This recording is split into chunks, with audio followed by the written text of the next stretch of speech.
What if a single act of kindness, the one that gets you fired and leaves you staring into an abyss of despair, was the one thing that could save you? For Hazel Holloway, a 24-year-old waitress, drowning in debt and fighting for her sister's life, a cold, rainy Tuesday was about to become the day her world ended. She was fired for giving a plate of food to a man everyone else saw as trash. But what no one knew, what she couldn't possibly imagine, was that this wasn't just a homeless man. And her termination wasn't an ending. It was the trigger for a stunning revelation that would dismantle an empire and change her life forever. The relentless Seattle drizzle was a constant, drumming a melancholic rhythm against the large plate glass windows of the Gilded Spoon. Inside, the world was supposed to be different. It was a bubble of warmth, low lighting, and the clinking of expensive silverware against porcelain. The air was thick with the scent of truffle oil, and seared scallops a fragrant shield against the damp misery of the city outside. For the patrons, it was an escape. For Hazel Holloway, it was a gilded cage. For 10 hours a day, 5 days a week, Hazel moved through this opulent world with a practiced grace that belied the frantic calculus clicking away in her mind. Every smile was a performance, every recommendation a script, every cleared plate a tiny victory against the mountain of bills piling up on her small kitchen table. Her uniform, a crisp black blouse and tailored trousers, felt like a costume. It was clean, professional, and gave no hint of the frayed anxiety that clung to her like a second skin. The real Hazel existed outside these walls, in a cramped 2-bedroom apartment that always smelled faintly of antiseptic and lavender. The real Hazel spent her nights reading medical journals. She barely understood her phone's screen, illuminating her worried face in the dark. Her world had shrunk to the size of her younger sister Lily, whose laughter, once a bright, bubbling fountain of joy, had become a quiet, breathy whisper. A rare genetic disorder was methodically stealing the strength from Lily's small body, and the experimental treatment that offered a sliver of hope came with a price tag that looked more like a telephone number. So Hazel smiled at people who complained their steak was medium rare instead of medium. She nodded sympathetically when a woman lamented the quality of the Chardonnay, and she pushed the thought of Lily's pale face out of her mind until her shift was over. The architect of her daily misery was Garrett Vance, the restaurant's manager. Garrett was a man sculpted from smug superiority and cheap cologne. He moved through the restaurant with the predatory stillness of a shark, his eyes constantly scanning for infractions. A fingerprint on a wine glass, a server lingering a second too long with a customer, a crumb missed on the floor. These were not minor oversights to Garrett. They were personal insults, cracks in the perfect facade he meticulously maintained. He ruled through fear, pitting the staff against each other, his voice a low, condescending drawl that could strip a person of their dignity in a single sentence. "Holloway," he hissed, his voice cutting through the dining room's low hum. Hazel was in the middle of explaining the specials to a couple celebrating an anniversary, but she stopped mid-sentence, her smile freezing on her face. "The water glasses at table 7 are below the halfway mark. Are we rationing water now? Is there a drought I'm unaware of?" "Right away, Garrett," she said, her voice even. The couple looked uncomfortable. She excused herself, her cheeks burning, and hurried to the service station. It was his favorite power play, humiliating his staff in front of the guests, reminding them of their place. Her closest thing to an ally at the Gilded Spoon was Fiona, a career waitress with a cynical wit and eyes that missed nothing. Fiona was refilling bread baskets nearby and caught Hazel's eye giving a subtle roll of her own. "Don't let him get to you," Fiona whispered as Hazel passed with the water pitcher. "He's just angry because his reflection told him he's thinning on top again." Hazel managed a weak smile. It's more than that today. He got a call from corporate. Something about profit margins. Ah, that explains it, Fiona said deftly, placing a warm sourdough roll on a plate. The corporate overlords are rattling his cage, so he has to come and bite us. The circle of life in the service industry. The pressure was palpable. For the past month, Garrett had been on a warpath, cutting hours, writing up staff for the smallest of errors, and instituting a strict new no-waste policy that bordered on the absurd. Leftover bread from the baskets had to be accounted for. Uneaten garnishes were scrutinized. It was all about the bottom line, a line that seemed to be drawn in red ink, according to the rumors swirling from the kitchen. As the evening rush began to swell, filling every seat and raising the volume to a chaotic symphony of chatter and clatter, Hazel fell into the rhythm of her work. She was an expert at compartmentalizing. She could simultaneously take a complex order for a table of 6, remember that table 4 needed another bottle of sparkling water, and calculate in her head how much this shift's tips would contribute to the next copay for Lily's physical therapy. Her mind was a ledger of pain and money of hope and fear. Lily needed a new brace for her leg, which wasn't covered by their threadbare insurance. The specialist had mentioned a new round of treatments more promising, but also exponentially more expensive. The weight of it all was crushing, but here in the golden light of the gilded spoon, she had to pretend it didn't exist. She had to be the picture of serene competence. She was just delivering a rich, dark chocolate lava cake to the anniversary couple when she saw him. He was standing just inside the doorway, hesitating as if he knew he'd crossed a threshold into a world where he didn't belong. He was an old man, though it was hard to tell his age beneath the layers of grime and weariness. His coat was a tattered, threadbare thing, soaked through from the rain, and it dripped a small puddle onto the polished marble floor. His face was a road map of hardship, his beard tangled and streaked with grey. But it was his eyes that caught Hazel. They weren't vacant or wild. They were intelligent, lucid, and filled with a profound, bone-deep sadness. He held the door for a wealthy-looking family, leaving the restaurant a small act of courtesy that went completely unnoticed by them. He just stood there, a ghost at the feast, watching the flurry of activity, the sheer abundance of it all. He wasn't begging or causing a scene. He just looked hungry. Not just for food, but for warmth, for a moment's peace. Garrett spotted him at the same moment. A dark scowl twisted his features. He started striding towards the door, his posture screaming righteous indignation. "Absolutely not," he muttered loud enough for Hazel to hear. "Not in my establishment." Hazel's heart clenched. She saw the man flinch slightly as Garrett approached, already bracing for the inevitable humiliation. In that instant, she didn't see a homeless man, a problem to be removed. She saw the raw, aching vulnerability of a human being. She thought of Lily, so fragile and dependent on the kindness of others, of doctors, of nurses. And she knew she couldn't just stand by and watch. The lava cake was forgotten on the table. The anniversary couple's laughter faded into the background. In that moment, there was only the dripping man, the approaching manager, and a choice that would be made in the space of a heartbeat. A choice that would unravel her entire world. Garrett moved with the purposeful stride of a man about to squash a bug. His path was a straight line of righteous fury, aimed directly at the old man huddled by the door. "Sir!" He began, his voice dripping with condescension that was louder than any shout. "I'm going to have to ask you to leave. This is a private establishment." The old man didn't respond immediately. He simply looked at Garrett, his gaze steady, taking in the manager's pristine suit, his polished shoes, the gold watch glinting on his wrist.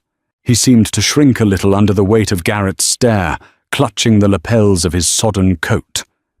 From across the room, Hazel watched her stomach twisting into a knot. Every instinct screamed at her to keep her head down, to retreat to the kitchen, to let Garrett handle it. Getting involved was career suicide. She needed this job. She needed it more than she needed air to breathe.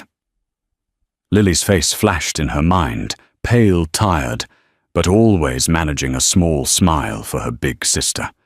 The image was a spear through her heart. What kind of person was she if she stood by and watched someone be treated like they were less than human simply for being poor and hungry? What kind of world was she fighting to keep Lily in, if it was one where basic compassion was a fireable offense? Before she could second-guess herself, Hazel was moving. She walked quickly towards the hostess stand, her mind racing. She intercepted Garrett just as he was about to speak again, placing a hand lightly on his arm. "Garrett, wait!" she said, her voice low and urgent. He turned to her, his eyes blazing with fury. "Holloway, what in God's name do you think you're doing? Get back to your tables." "Please, just let me handle it," she pleaded, keeping her voice down so the nearby tables couldn't hear. "He's not bothering anyone. He's just cold. Let me just give him some soup. To go. I'll pay for it myself." Garrett stared at her as if she had sprouted a second head. "Are you insane?" he hissed, pulling his arm away, as if her touch had soiled him. "You want to serve him. You want to bring that filth into my kitchen's orbit. He is a health code violation, walking. Look at him. He'll drive away the actual paying customers. Get him out. Now." His command was absolute. But Hazel stood her ground. She looked past Garrett, at the old man who was now watching their heated, whispered exchange. His eyes met hers, and in them she saw a flicker of surprise, of something that looked almost like gratitude. It solidified her resolve. "He's a human being, Garrett," she said, her voice barely a whisper, but firm with conviction. "He's cold and he's hungry. This is not a shelter, Holloway. This is a fine dining restaurant, and I am your manager." Garrett's voice dropped to a dangerous, icy calm. "I'm going to give you one final chance. Turn around, walk away, and forget you ever saw him. Or you can hand me your apron." The ultimatum hung in the air between them, heavy and suffocating. Hazel could feel the eyes of other staff members on them. Fiona was frozen by the service station, a look of sheer panic on her face, mouthing the word "no" at Hazel. The kitchen porters had paused their hands, still in soapy water. Time seemed to stretch each second, a painful pull. Hazel took a deep breath. She thought of the eviction notice she'd barely managed to stave off last month. She thought of the pharmacist's sympathetic but firm tone when he told her the cost of Lily's next refill. She thought of the crushing, relentless weight of it all. And then she looked at the old man, at his worn, tired face, and she made her choice. Slowly, deliberately, she reached behind her back and untied the strings of her black apron. The simple gesture felt monumental, a final, irrevocable act. She folded it neatly the way she did at the end of every shift and held it out to Garrett. A muscle twitched in Garrett's jaw. He hadn't expected this. He had expected her to crumble, to apologize, to scurry away. Her quiet defiance infuriated him more than any outburst would have. He snatched the apron from her hand. "Fine," he spat. "You're fired. Get your things. I want you out of my restaurant in 5 minutes." He turned his back on her, dismissing her completely, and focused his venom back on the old man. "And you out before I call the police." But Hazel wasn't done. The fear of being fired was gone, replaced by a strange, liberating calm. She walked past the stunned Garrett directly to the old man. "Sir," she said gently, ignoring the manager's sputtering rage behind her. "Please come with me." The old man looked from her to Garrett, then back to her, a deep furrow in his brow. I don't want to cause you any trouble, miss." His voice was raspy from disuse, but clear. "You're not," Hazel said, a genuine smile touching her lips for the first time all night. "The trouble is already caused. The least I can do is get you something hot to eat before I go." She led him not towards the kitchen, but towards a small two-person table in a quiet corner that had just been cleared. It was technically in Fiona's section, who looked on with a mixture of terror and awe. Hazel pulled out the chair for him. With a hesitant look, the old man slowly sat down, his movements stiff. He placed his hands on the clean white tablecloth, looking at them as if they were alien objects. "I'll be right back," she promised. She marched into the kitchen, a place she no longer had any right to be. The head chef, a burly man named Peterson, who usually communicated in grunts, looked up in surprise. "Holloway," I heard Garrett yelling. "What's going on?" "I was fired," she said simply. "Peterson, I need a favor. The lobster bisque, a big bowl, and a side of that sourdough bread, the one you bake in the mornings." Peterson stared at her, then glanced through the pass-through window into the dining room where Garrett was now on the phone, his face red and mottled with anger, likely calling security. He looked back at Hazel, at her determined face, and a slow grin spread across his. "You got fired for the old guy?" he asked. Hazel nodded. Peterson let out a short laugh. "It's about time someone stood up to that prick," he said. He turned to the stove, grabbed a ladle, and filled a pristine white bowl with the rich, creamy bisque. "On the house, kid. You tell anyone I said that, and I'll deny it." He placed the bowl and a basket of warm bread on a tray for her. "Good luck, Hazel." "Thank you, Peterson," she said, her voice thick with emotion. She carried the tray out into the dining room. It felt like the longest walk of her life. The entire restaurant was now aware of the drama unfolding. Diners were murmuring their forks, paused mid-air. Garrett was off the phone, his arms crossed, watching her with pure, unadulterated hatred. He was letting her do this, perhaps realizing that intervening now would cause an even bigger scene. He would let her have her little moment of rebellion before casting her out for good. She placed the bowl of soup in front of the old man. The rich, savory aroma filled the air around him. His eyes widened, and he looked up at her, his expression one of utter disbelief. I don't know what to say," he stammered. "You don't have to say anything," Hazel said softly. "Just eat. Please." She backed away and went to the staff lockers to retrieve her worn jacket and her backpack, which contained a half-eaten sandwich and a textbook on pediatric care she'd checked out from the library. As she walked towards the front door, her head held high, Fiona rushed over and grabbed her arm. "Hazel, are you crazy?" Fiona whispered frantically. "What about Lily? What are you going to do?" "I don't know, Fi," Hazel admitted, her bravado starting to crack. I couldn't not." Fiona pulled her into a fierce hug. "You have a bigger heart than anyone I know. You call me tomorrow. We'll figure something out." Hazel nodded, unable to speak, past the lump forming in her throat. She gave Fiona's hand a squeeze and walked towards the exit. She didn't look at Garrett. She didn't look at the whispering patrons. Her final glance was towards the corner table. The old man had picked up his spoon. He wasn't eating yet.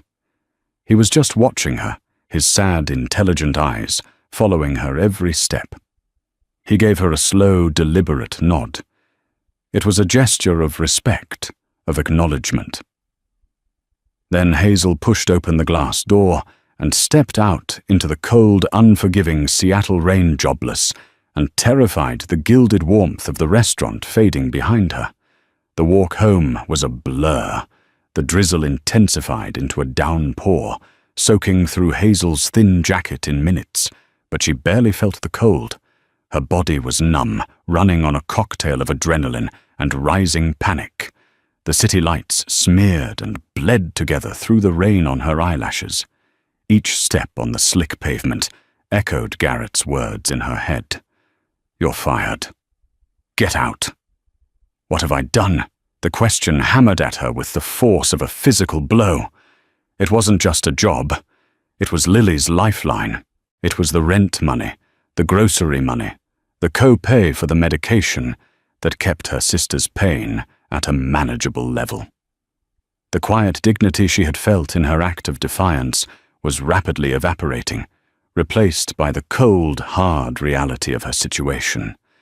She had traded her sister's security for a bowl of soup for a stranger. The thought made her feel sick.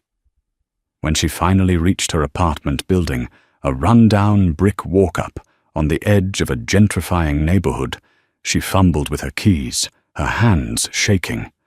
The moment she stepped inside, the scent of lavender and the quiet hum of Lily's nebulizer machine greeted her.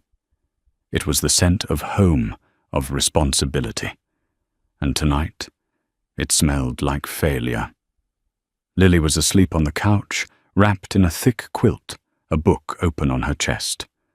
At 12 years old, she was small for her age, her illness having stunted her growth.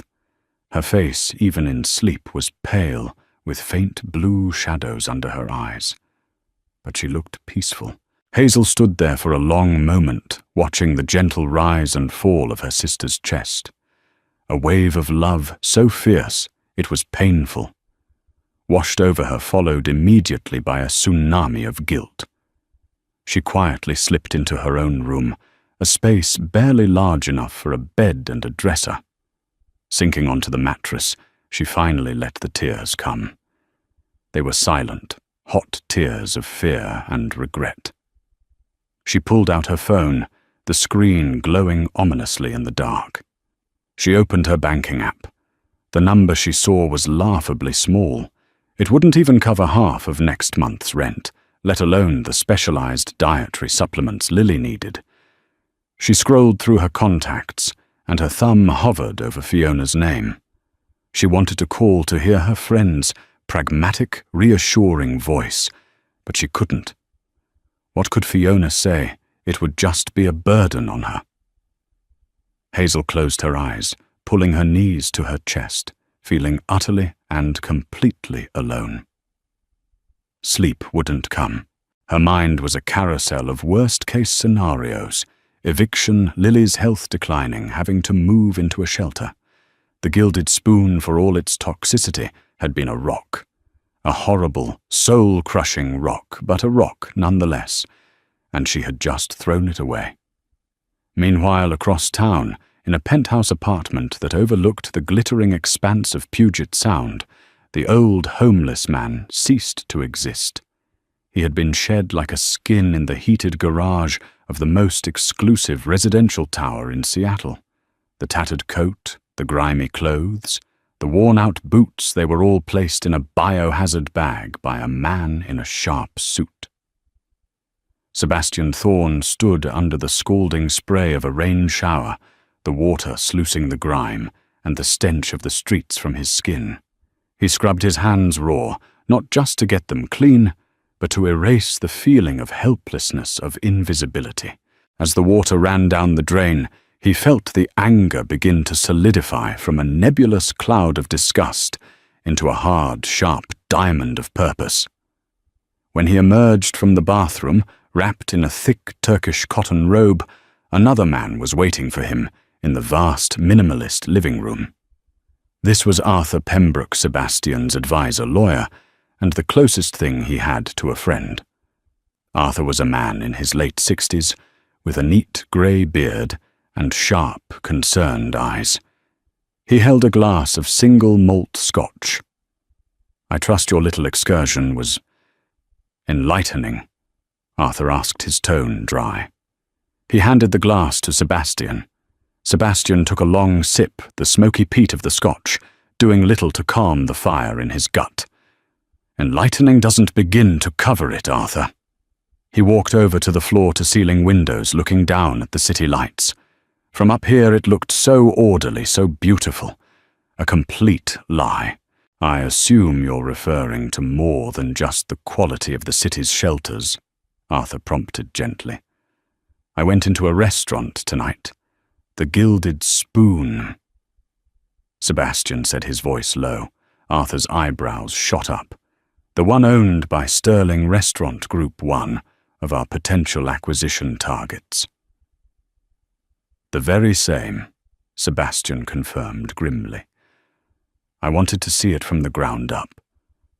Not as a potential buyer, but as someone who wouldn't even be allowed to use their restroom. I wanted to see what their culture was really like, stripped of all the corporate gloss. He proceeded to recount the entire evening's events, his voice growing harder with each detail. He described the manager Garrett, his preening arrogance, his casual cruelty, and then he described the waitress Hazel. He spoke of her quiet plea, the way she stood up to her boss, the utter lack of hesitation as she sacrificed her job. He described the look on her face, not of righteous fury, but of simple, unwavering compassion. She untied her apron, Arthur. She folded it neatly and handed it to him, Sebastian said, turning from the window. In a world of people who would have looked the other way, who would have stepped over me to get a better tip, she threw away her livelihood for a principal, for a stranger, for me. Arthur was silent for a moment, processing. That's remarkable. And the manager fired her on the spot, without a moment's hesitation, then threatened to call the police on me. Me, Sebastian scoffed, a bitter laugh escaping him. The man whose company is currently vetting them for a 9-figure acquisition. The dramatic irony is certainly thick, Arthur noted. So what's your next move? A scathing letter to their CEO pulling the acquisition offer. Sebastian drained his glass and set it down with a decisive click. Pulling the offer is child's play. Sterling Restaurant Group is rotten. I've been having my people dig into them for weeks, and what I saw tonight was the confirmation. The culture comes from the top down.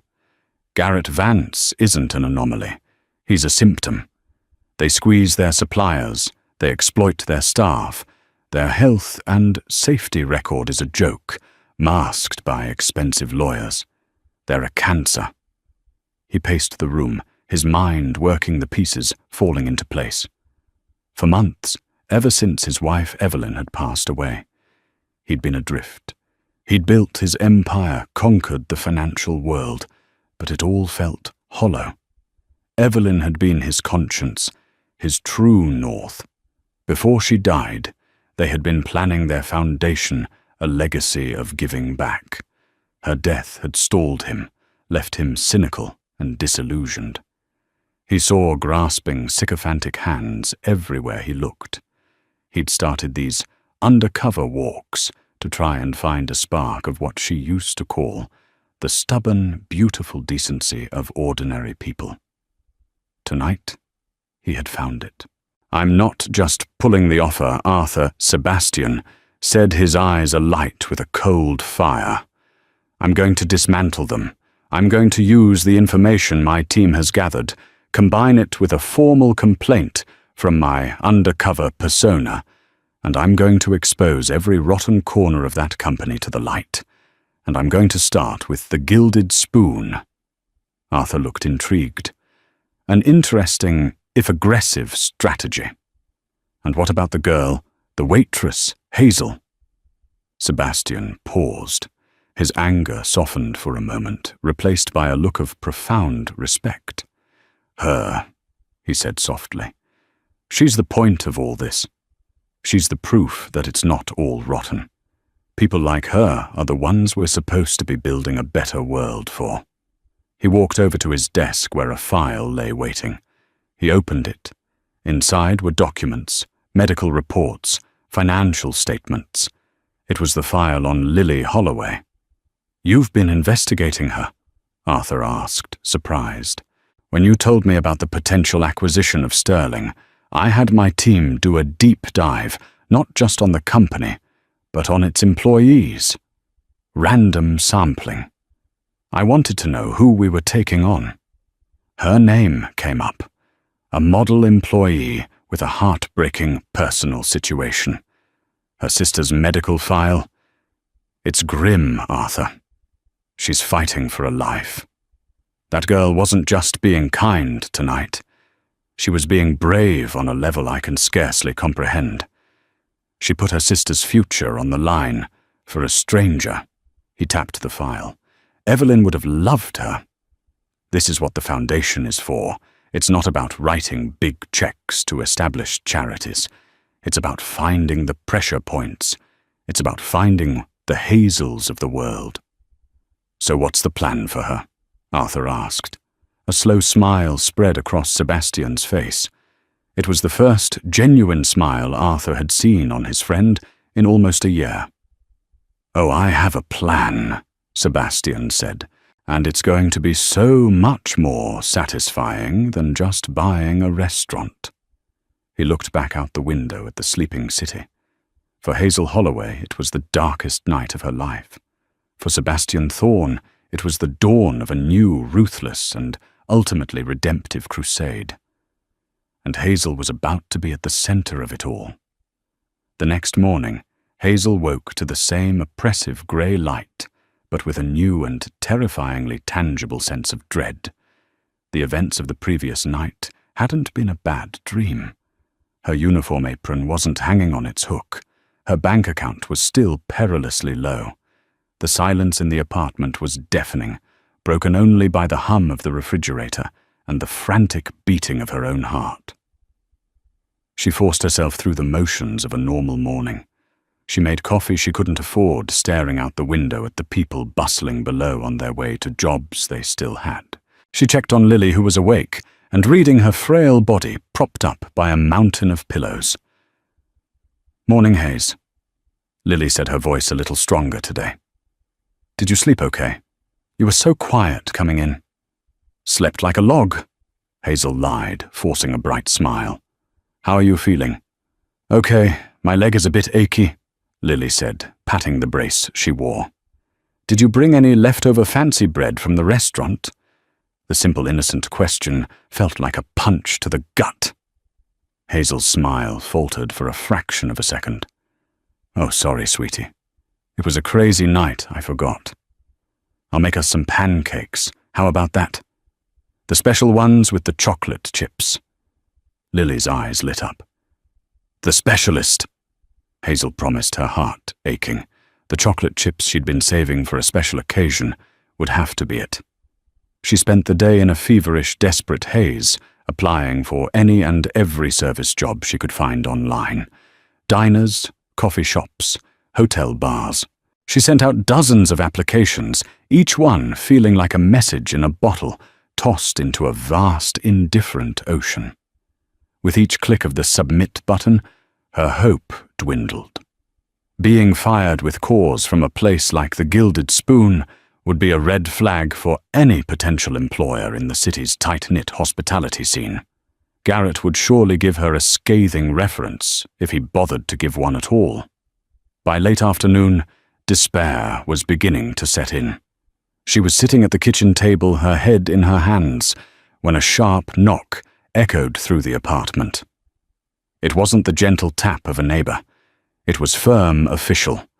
Her heart leaped into her throat. Was it the landlord? Was he here to deliver an eviction notice in person? With trembling hands, she opened the door a crack. A man in a crisp courier uniform stood in the hallway. He held a sleek, expensive-looking black envelope. "Hazel Holloway?" he asked. "Yes," she whispered. "This is for you," he said, handing her the envelope and a clipboard to sign. She scrawled a shaky signature, her mind racing. Who would send her a package via a private courier? She closed the door and leaned against it, her breath catching in her chest. The envelope was made of thick, heavy cardstock.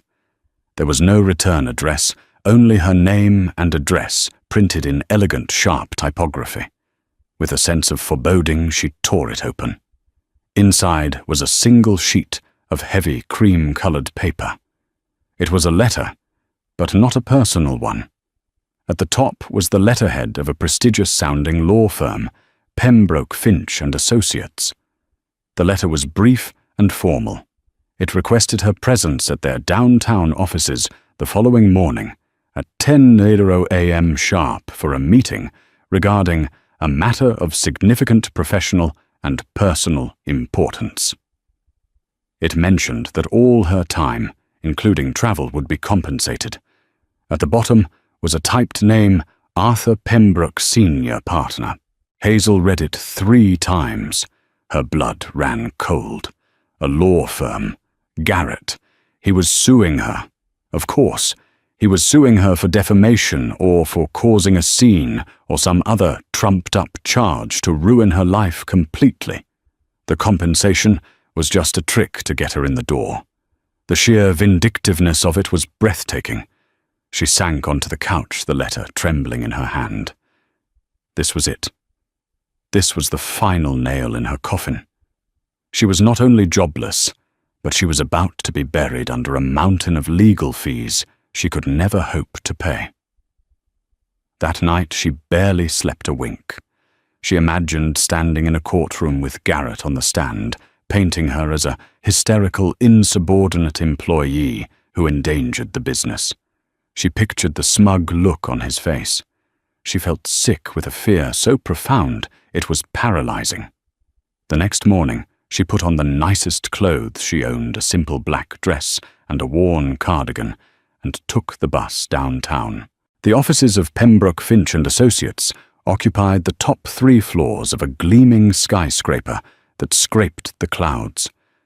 The lobby was a cathedral of marble and glass, intimidating in its silent, sterile wealth. When she gave her name to the receptionist, she was treated with a surprising level of deference. She was immediately escorted to a private elevator. The ride-up was silent and terrifying. She felt small and insignificant, a lamb being led to the slaughter. She was shown into a corner conference room with a breathtaking view of the city and the sound. A long, polished mahogany table dominated the space, and sitting at the head of the table was the man from the law firm's letterhead, Arthur Pembroke. He was older, with kind eyes that seemed to contradict the predatory environment. "Ms. Holloway," he said, standing up and gesturing to a chair opposite him. "Thank you for coming. Please sit. Can I get you some coffee water?" "No, thank you," Hazel said, her voice barely a squeak. She sat on the edge of the plush leather chair, clutching her purse in her lap. Am I being sued?" Arthur gave a small, sad smile. "On the contrary, Ms. Holloway, you are here because an injustice was done to you, and my client wishes to see it rectified." Hazel frowned, confused. "Your client? I don't understand." Before Arthur could explain further, the door to the conference room opened. A man walked in, and Hazel's heart stopped. She recognized him instantly. Not from the restaurant 2 nights ago. She recognized him from the covers of business magazines, from news segments about Seattle's tech boom. It was Sebastian Thorne, the billionaire, the titan of industry. He was wearing an impeccably tailored grey suit, a stark contrast to the tattered coat and grimy clothes she remembered. But it was him. There was no mistaking the eyes, the same intelligent, sad eyes that had watched her from across the dining room. Hazel stared, speechless. Her mind struggled to connect the 2 images, the homeless man she'd given soup to, and the powerful, famous man standing before her. Sebastian Thorne gave her a small, slightly apologetic smile. "Ms. Holloway, I believe we've met before, though under different circumstances. My name is Sebastian Thorne. I was the man you helped at the Gilded Spoon." Hazel's jaw went slack. She couldn't form a word. The room seemed to tilt on its axis. The man she had been fired for helping was one of the richest men in the country. I imagine this is quite a shock, Sebastian continued, taking a seat next to Arthur. I owe you an apology for the deception. I occasionally find it instructive to see the world without the filter of my name and my wealth. You were, Hazel stammered. I don't understand. What you need to understand, Miss Holloway, Arthur interjected gently, sliding a thick file across the table towards her, is that Mr. Thorne's company, Thorne Industries, was in the final stages of acquiring the Sterling Restaurant Group, the parent company of the Gilded Spoon. Hazel latched onto the past tense. Sebastian confirmed, his voice hardening. What I witnessed 2 nights ago was not just an employee being wrongfully terminated. It was a glimpse into the toxic, rotten core of that organization. It was the final piece of evidence I needed. As of 9:00 a.m. this morning, our acquisition offer was not just withdrawn. We initiated a hostile takeover bid for a controlling stake in Sterling Group. Hazel blinked. A hostile takeover? Yes, Arthur explained. We are leveraging our financial power along with a significant portfolio of evidence detailing their unethical labor practices, health code violations, and financial mismanagement to seize control of the company, not to run it, but to dissolve it. We are going to break the entire company apart, sell off its assets, and ensure that men like Garrett Vance are never in a position of power again. The scale of it was unfathomable. Her getting fired wasn't just a small injustice, it was the catalyst for the destruction of a corporate empire. She felt dizzy. Garrett, she whispered. Mr. Vance was terminated this morning, Sebastian said flatly. Along with the entire regional management team and several key executives at Sterling's corporate headquarters. The Gilded Spoon will close its doors permanently at the end of business today. Hazel just stared at the file on the table, unable to process the sheer magnitude of what was happening. But Sebastian wasn't finished. That, however, is not the main reason you are here, he said, his tone softening. That is just business. This is personal. My team does very thorough research, Ms. Holloway. On companies, on people. I know about your sister Lily. Hazel's head snapped up, her eyes wide with alarm. My sister. Sebastian pushed the file closer to her. Please open it. With trembling fingers, she opened the file. The first page was not a legal document. It was a letter of acceptance. It was from the Seattle Pediatric Specialty Clinic, the very place that offered the experimental treatment Lily needed. The letter stated that an anonymous benefactor had established a grant to cover the full, comprehensive cost of Lily Holloway's treatment for the next 5 years, including all associated therapies, medications, and equipment. Tears welled in Hazel's eyes, blurring the words on the page. She looked up at Sebastian Thorne, her expression a mixture of disbelief, confusion, and dawning, overwhelming gratitude. My wife Evelyn passed away last year, Sebastian said, his voice thick with emotion. We were in the process of creating a foundation dedicated to helping children like Lily and supporting the families who fight for them. When I saw what you did, the sacrifice you made, you embodied everything she believed in. You showed me that the decency I was looking for in the world still exists. It's not a transaction, Ms. Holloway. It's not a reward. It is me trying to honor my wife's memory by helping someone who is truly deserving of it. The tears that had been welling in Hazel's eyes finally broke free, streaming down her face. They weren't tears of fear or sadness. They were tears of profound, life-altering relief. The weight she had been carrying for years, the crushing, suffocating weight of it all, was suddenly miraculously lifted. The stunning revelation wasn't just that she had helped a billionaire. It was that in her darkest hour, her small act of kindness had brought a storm of justice and a miracle of grace down upon her life. For a long moment, the only sound in the vast conference room was Hazel's quiet, cathartic sobbing. Arthur Pembroke discreetly pushed a box of tissues across the mahogany table, while Sebastian Thorne remained silent, giving her the space to absorb the seismic shift that had just occurred in her universe. The letter from the clinic felt impossibly heavy in her hands, its words representing a future she had only dared to dream of in her most desperate moments. Lily safe. Lily cared for.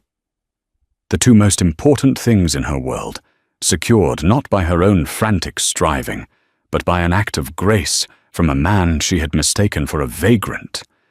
When she finally found her voice, it was choked with emotion. I can't. Thank you isn't a big enough word. She looked at Sebastian, truly seeing him now, not as a billionaire or a disguised homeless man, but as a person marked by his own grief, trying to make sense of the world. I don't know what to say. You don't have to say anything, Sebastian replied gently. Your actions the other night spoke more loudly than any words of gratitude could. You showed integrity when it cost you everything.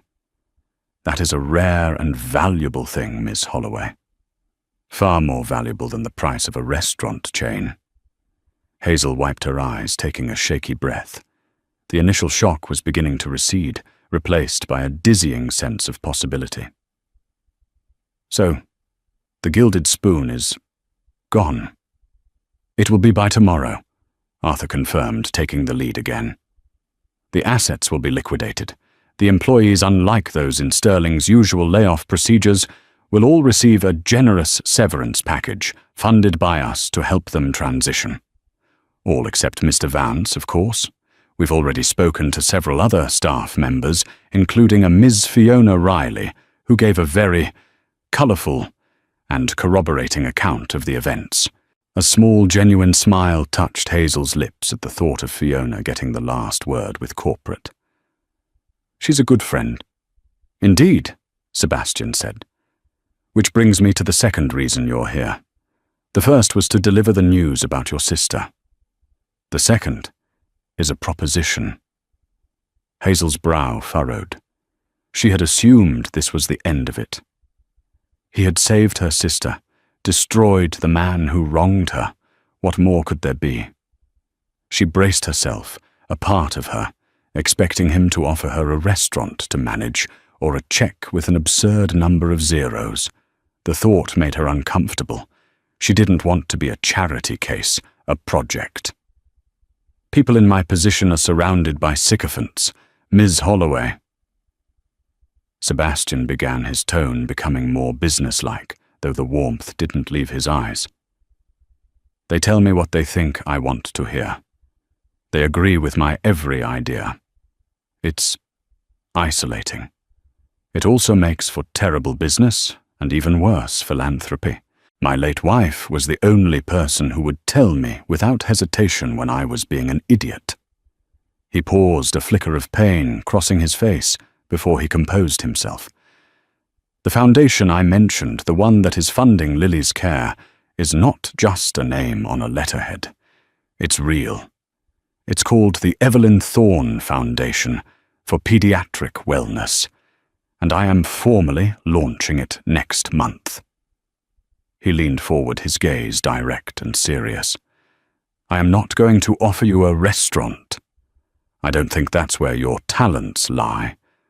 I saw how you handled yourself, your quiet efficiency, your empathy, your clear-headedness under pressure. Those are skills that can't be taught. I am also aware from my team's research that you were studying pediatric care in your spare time. Hazel was stunned that he knew that detail. Just some books from the library. Passion is passion, Ms. Holloway, whether it's in a university lecture hall or a public library. The foundation needs a heart. It needs a conscience. It needs someone on the inside who understands what families like yours actually go through, not just the medical charts and the financial statements, but the day-to-day fear, the small victories, the bureaucratic nightmares. It needs someone who will advocate for the people, not the bottom line. He let that sink in before delivering the final stunning proposition. I am not offering you a handout. I am offering you a job, a key position, Director of Family Advocacy for the Evelyn Thorne Foundation. You would be the primary point of contact for our recipient families. You would help them navigate the healthcare system, ensure they are receiving all the support we can offer, and provide feedback to me and the board on how we can improve our services. You would be their voice. You would be our compass. Hazel was speechless. This wasn't what she had expected at all. He wasn't offering her a reward. He was offering her a purpose that aligned perfectly with the secret, desperate hope she harbored in her heart to one day be in a position to help people like Lily to ease the burden on families like her own. He wasn't giving her a fish. He was giving her command of a fleet. A job, she finally managed to say. But I don't have a degree. I was just a waitress. You were never just a waitress, Sebastian corrected her firmly. You were a person of character working as a waitress. You have more relevant life experience for this role than anyone with a PhD who has never had to choose between paying rent and paying for medicine. We can provide any training you might need in management or administration. What we can't train is empathy, courage, and integrity. You already have those in abundance. Arthur slid another document across the table. It was a formal employment contract. The salary listed was more than she would have made in 5 years at the Gilded Spoon. It included full health benefits for both her and Lily, a retirement plan, and a generous amount of paid time off. This is too much, Hazel whispered, overwhelmed. It's the appropriate compensation for the role and the responsibilities it entails, Arthur said matter-of-factly. We want you to be able to focus entirely on the work, without the personal financial pressures you've been under. Hazel looked from the contract to Arthur's kind face to Sebastian's expectant one. The fear that had been her constant companion for years was gone, replaced by a burgeoning, brilliant excitement. This was a chance to build something, a chance to turn her own pain and struggle into a force for good. It was a new beginning she could never have conceived of. You would be working closely with me, Sebastian added. I need someone who isn't afraid to tell me the truth. Someone who will tell me when a policy is hurting families instead of helping them. After what I saw you do for a complete stranger, I have no doubt you are that person. She thought about it for a full minute, the reality of it solidifying in her mind. She would be able to be there for Lily's appointments, not having to beg for a day off. She would be able to use her experiences to prevent other families from falling into the despair she had known. She would be able to make a real, tangible difference. A slow, radiant smile spread across her face. It was the first truly happy, unburdened smile she had worn in years. Yes, she said, her voice clear and strong. Yes, I accept. Sebastian Thorne returned her smile, and for the first time, the sadness in his eyes seemed to recede, replaced by a spark of genuine hope. In that room, high above the city, a waitress who had lost her job and a billionaire who had lost his way found a common purpose, forging an unlikely alliance that would change not just their own lives, but the lives of countless others. The Gilded Spoon was a memory. The future was an open door. 6 months later, the oppressive Seattle drizzle felt different to Hazel. From her bright, modern office on the 24th floor of the Thorn Industries building, it was just weather-washing the city clean. Her new reality felt just as cleansing. One wall of her office was a large cork board, not for corporate targets, but for the smiling faces of children the Evelyn Thorn Foundation was helping. In the center was a radiant photo of her sister Lily.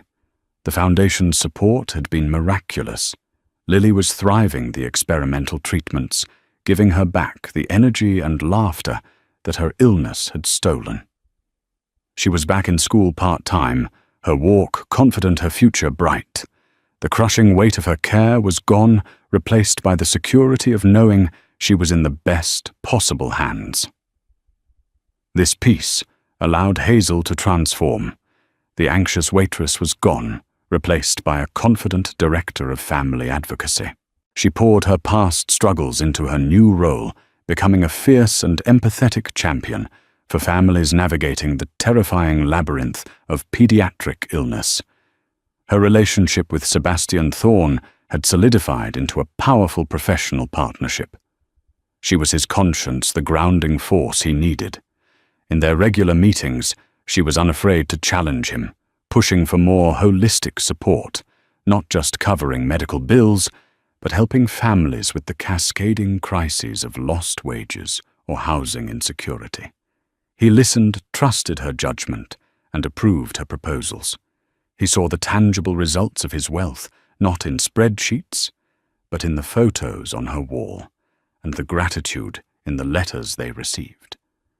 The cynicism that had gripped him since his wife's death was receding, replaced by a quiet, determined purpose.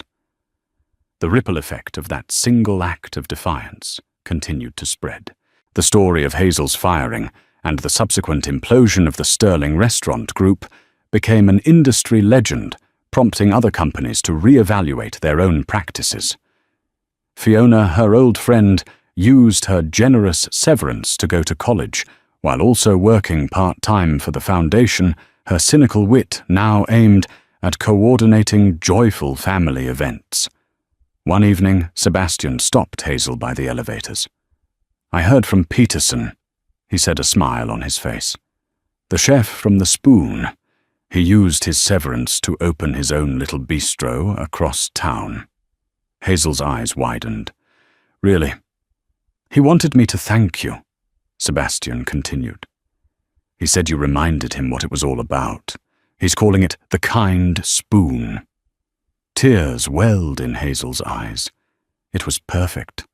One bowl of soup had not only saved her family and launched a foundation, but it had inspired others to build something better from the wreckage. A waitress and a billionaire, once worlds apart, were now partners in a shared mission. As she walked out into the cool evening air, Hazel felt a profound sense of peace. The future was no longer an abyss of fear, but an open road she was joyfully building, one kind act at a time. In the end, this isn't just a story about a waitress and a billionaire. It's a story about the incredible, often unseen power that lies within a single moment of empathy. Hazel's choice wasn't about the money or the reward she never knew existed. It was about honoring her own humanity by recognizing it in someone else.